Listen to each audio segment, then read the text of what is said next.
We moved into my grandparents' house in 2016 when they decided to downsize. I was 9. They had built the place in the early 90s South, and it sits on 5 acres, out on the outskirts of a small southern town. Woods and open fields stretch around it, and a slow, muddy river winds past our southern fence line. On 2 sides our property touches our only neighbors, land an odd, crooked patch of acreage with a house that felt like it was sinking into the ground. That house was old. The original farmhouse had been built in the 1920s, and over the years it had been added onto in all the wrong ways. Please like and subscribe. Like someone stapled extra rooms together without a plan. The siding was discolored and soft looking every time you glanced at it. It just looked wet even. On dry days, the yard was a nightmare. Overgrown bushes tangled with vines, broken fountains surrounded by weeds, gnomes missing heads, and old trash that looked like it had been there for years. Grocery bags flapped in the tree branches, a rusted lawn. Mower sat in the middle of the grass like it had died mid-job and was never moved. It was the place that made you want to hold your breath when you walked by. At the time, the house was home to 2 elderly sisters, Violet and Agnes, and 3 kids. Violet was the quieter of the 2, always sitting on the porch in a faded, green rocking chair, just watching the trees. Agnes was sharper and more active, but she still moved like her bones. Both women were in their 70s, at least the kids were. Their grandchildren, the boy Liam, was my age and in my grade at school. The other 2 were girls named Allison and Kelsey.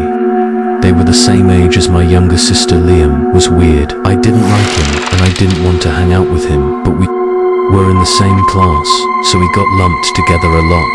He took that as permission to just show up at my house whenever he wanted. No knocking or texting. I'd be playing a game in my room and turn around and he'd just be there. One time I looked out my window and saw him doing cannonballs in our pool.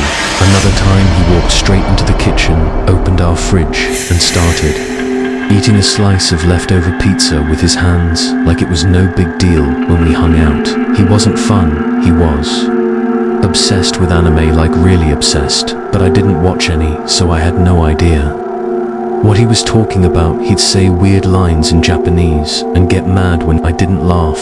Sometimes he'd get this look in his eyes, like he was imagining something violent. One time he chased me with a pair of sharp garden shears, swinging them around and laughing like it was a game. Another time we were on an old wooden bridge that crosses the creek near the back of our properties, and I swear he tried to push me in. He claimed it was a joke, but the way he smiled after I knew he meant it.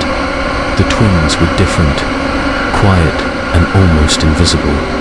Their clothes were always dirty, and they had speech impediments that made it hard to understand them. It was obvious nobody at home was helping them. Their voices were garbled like they were still toddlers. Even though they were 7, they flinched easily and they always looked hungry. Their dad was in and out of jail, so he wasn't around, and that brings us to the mum, Teresa. The first time I saw her, she was trying to hook a hose up to the spigot at the edge of their property, right near our side yard. She was tall, way taller than anyone else in her family, and heavy set with long, thick, curly black hair and glasses that looked like they belonged in the 8 South. She was different, put together in a way that the rest of the family wasn't. Her clothes were clean. Her hair was always styled too. She smiled at me like she'd been waiting for me to come over. She asked me if I could help her with the faucet and said it was stuck. I walked over and turned it and it moved easily. She gasped and clapped. Her hands told me I was so strong and how lucky she was. I came over, I felt proud. She made me feel like I was something special. Then she said, "Did you know you have a 3rd eye?" I blinked. What? She smiled wider and said, "We all have one, not a physical eye, but a spiritual one." She said, "It lets you see the truth, whatever that meant." Before I could ask anything, she started walking back toward her house, and told me to come with her, so I did the inside of their house. Hit me like a wave of rot. It smelled like spoiled food mildew, and something worse, I couldn't place. Trash was everywhere, garbage bags torn open, rotting food on plates, stained furniture. Even dirty diapers were stuffed behind the couch. I tried to leave, but Teresa grabbed my wrist and led me upstairs. Her room was nothing like the rest of the house. It was pristine, with pink wallpaper, clean carpet shelves full of porcelain dolls, and very ornate old furniture. The air smelled like rosewater and old perfume. It was like I stepped into a different building. She gestured for me to sit on a little cushioned stool in the corner, and then walked over to her vanity and opened a drawer. She pulled out a silver tray with a black candle, a crystal, and a thick leather-bound book. The second I saw the pentagram on the cover, my stomach turned. My parents are Catholic. I knew what that symbol meant, and suddenly I started seeing it everywhere, on the jewelry box, on the mirror's frame, and peeking out from under the corner of the rug on the floor, etched into the wood. I jumped up. Sorry, my mom wants me home. Bye. I didn't wait for a response. I ran in 2019. Agnes had a heart attack and died inside the house. I heard she collapsed in the living room in front of all the kids. I went to the funeral. It was in this run-down Baptist church on the edge of town. The family was stone-faced, like they didn't know how to react, except for one woman who I'd never seen before. She sat in the second pew, sobbing so loud it echoed. Nobody acknowledged her. That same year, Liam disappeared. The story was that he tried to kill one of the twins and was sent to a psychiatric facility. I never got the full details, but my parents sat my sister and I down that night and said, in no uncertain terms, we were never to go near that family again. I remember their faces grim and serious. That's when it all clicked. All the little things. I hadn't understood the weird stuff, the fear. Eventually the rest of the family moved away. They left Violet behind, just an old, frail woman living alone in that collapsing house. She passed away in 2020, alone in that house. Her estate went up for auction. A few months later, one of my old elementary school teachers, Mrs. S, bought it with her husband. They tore down most of the structure, but kept the original 1920 section, the same part where Teresa's room had been. Mrs. S invited us over to see the renovations. It was beautiful, open floor plan, all new appliances and fresh paint. She showed us upstairs. And that's when my skin started crawling. We were in her room, and I could feel it, even though the floors were carpeted now. I knew the pentagram was still there, like the floor remembered. I felt nauseous, like something was watching me from the walls. I told Mrs. S I had a headache and had to go. She was disappointed. I was supposed to stay for dinner. I avoided the house after that, until last year. Mrs. S asked me to dog sit while they went out of town for a week. I said yes. I figured it was just a job, easy money every night. I'd ring the doorbell and they'd buzz me in through the smart lock. Their dogs, the Shih Tzu named Muffin and a snorting little pug named Henry, would greet me, tails wagging. The first 4 nights were quiet, peaceful.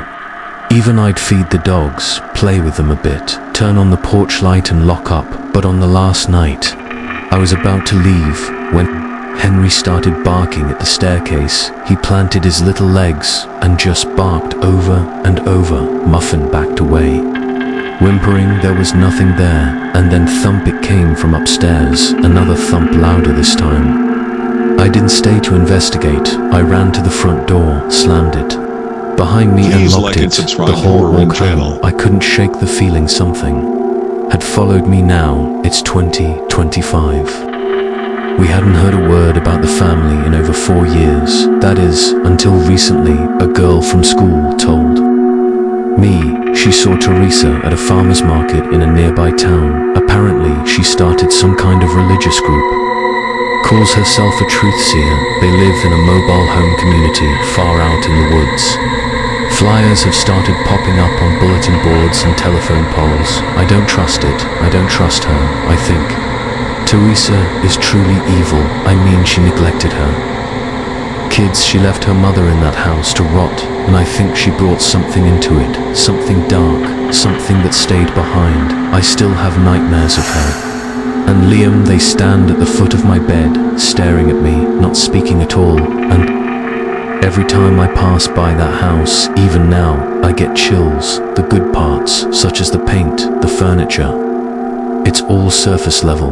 That place remembers, and I don't think it ever let go of what happened. Music there. My name is Keegan. I reside in Michigan. With my parents, high school was a decent timeline for me, as I had gotten to meet various new people during my time there, obviously. I also had some people I tended to hang out with outside of school. The only time I really hung out with them was at places like my local community center, where we would work out and play basketball back in freshman year. It was getting close to the end of the year, and I was excited for summer break to be coming. I would be starting drivers, training, and even start doing a side job to at least begin making money. So I didn't have the fastest start. I had this one friend named Clayton. I would usually hang out with him at least once a week. He was a grade lower than me. His final year of junior high, we were to some extent good friends, and my dad and I even took him to a Detroit Pistons basketball game at one point. He was quite a big basketball fan, so he was more than eager to attend his first game, despite all the fun activities in the past. It was until I started becoming more busy that he was somewhat beginning to change. He would usually get a bit sad or angry because I'm not free on a specific day. He was the kind of person to have some pretty intense anger issues when he got pissed off enough. I remember this one day when I told him I wasn't free again and that I would be home cleaning. It seemed as if he would find the right days where I'm not available to hang out. I didn't check my phone until after I finished cleaning, and I found out that he removed me on Snapchat. I messaged him on Messenger, asking why he got so mad and why he decided to remove me as a friend. He assumed I was lying to avoid hanging out with him. That thought crossed my mind for a while, and I even followed up with it at times because he was starting to become more obnoxious. On occasion, I would lie and say I'm doing something, going somewhere, or already made plans with another friend.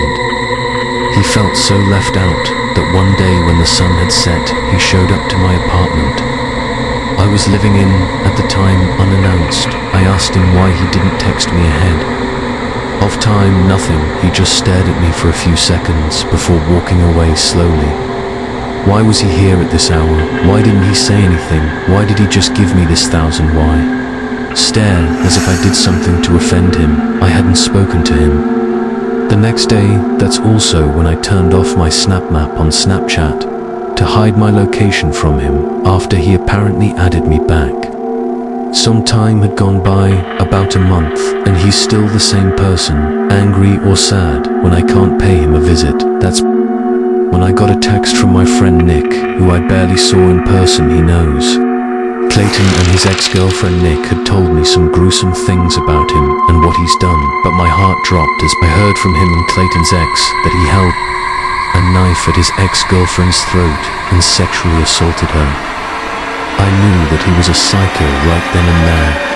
I removed him as a friend on all platforms.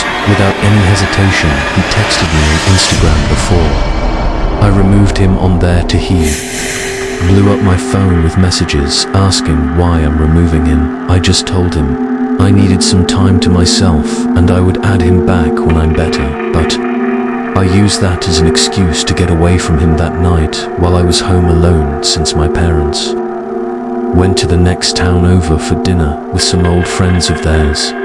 I heard a knock at my apartment door. I looked out of the peephole and no one was there. I opened the door a crack to survey the hallway, but no one. I figured it was someone ding-dong ditching. I figured they wouldn't come back, but when I randomly looked out my bedroom window, the light was burned out.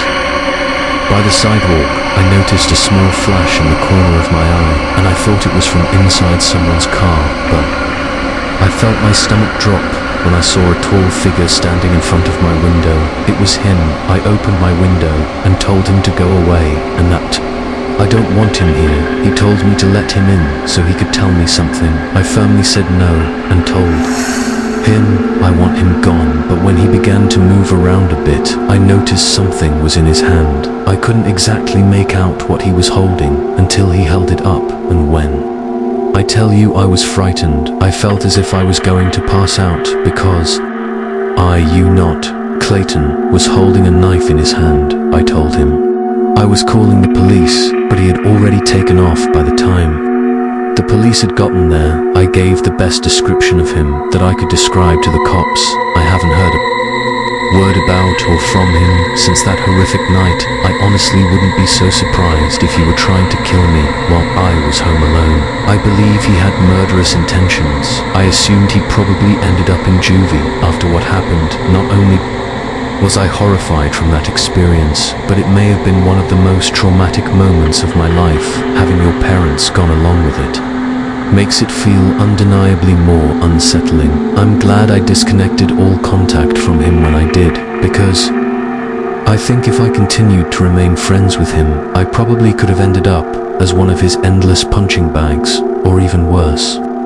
Music dead. This happened in late 2022 when I went on what I thought would be a fun and simple first date with someone I matched with on a dating app. Her name was Emily, and we had been texting for about 2 weeks before deciding to meet up.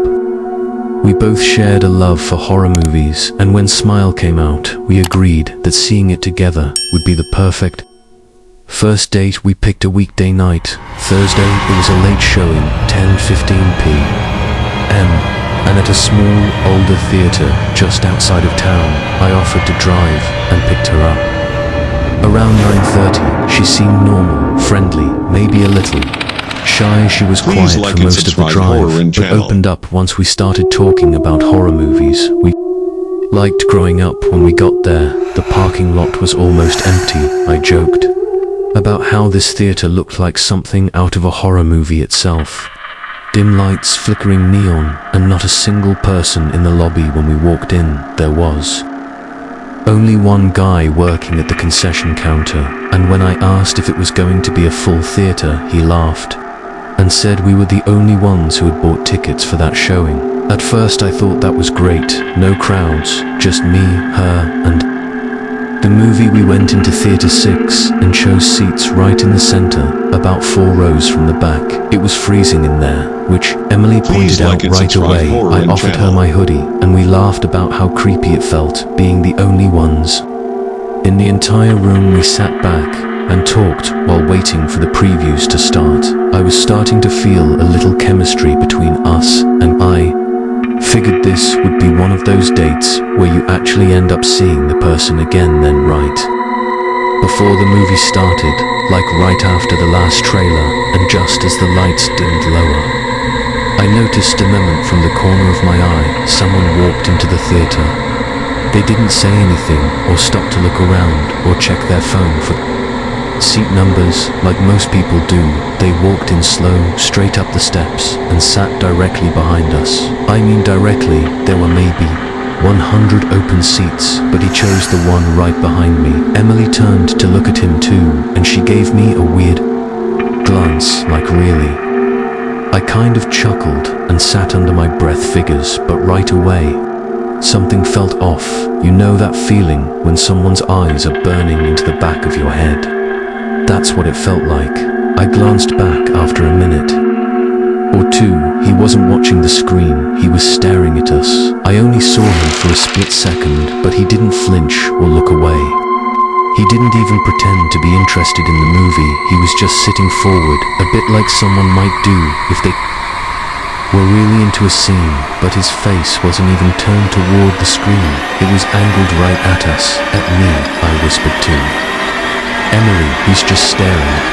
She nodded slowly and whispered back, I know. We tried to ignore it for a while. The movie started, and I really did try to get into it, but every few minutes I'd feel it again, the presence behind us, not just someone being annoying. This was different. There was an intensity to it, like he was waiting for something. After about 20 minutes, I leaned forward in my seat and turned my head a little so I could glance back more casually. Same thing, he was still staring. He was middle-aged, maybe late 40s. He was clean-shaven, kind of pale, wearing a dark grey hoodie. Something about him just looked empty, like he wasn't even there mentally. His eyes didn't look glazed over, like someone who was zoning out. From what I saw, he never blinked an eye.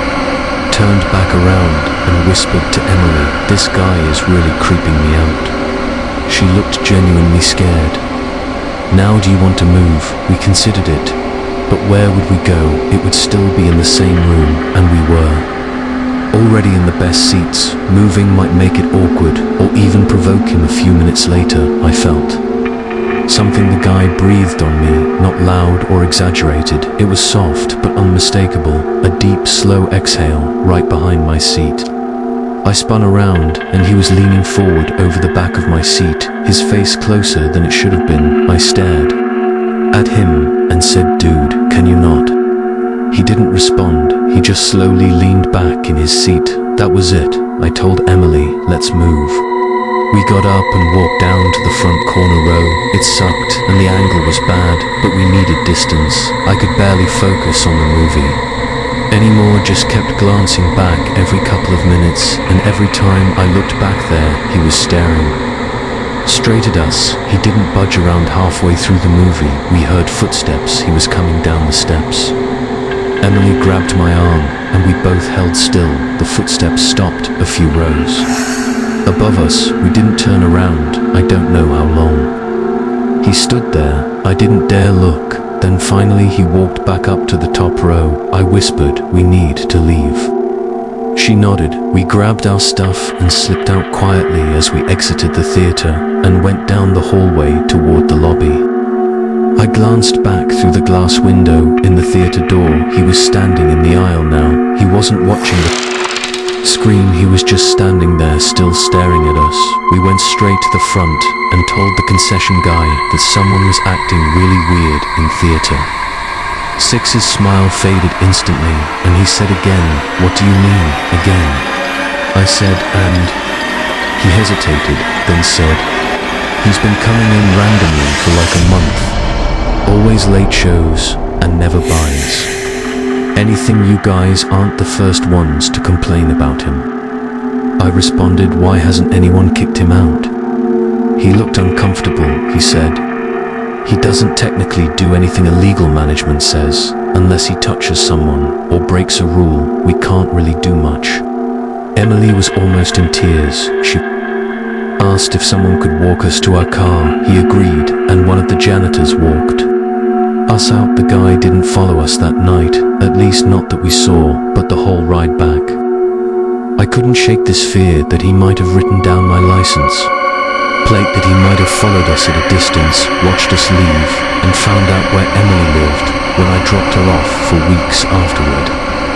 I was paranoid. My cop friend also told me it was a load of horseshit, that they couldn't do anything about him. The theater, as a business, would reserve every right to kick somebody out. I avoided that side of town for a while. Emily and I talked a few times after that, but never ended up seeing each other again. Unfortunately, I think we were both too shaken from what happened, why he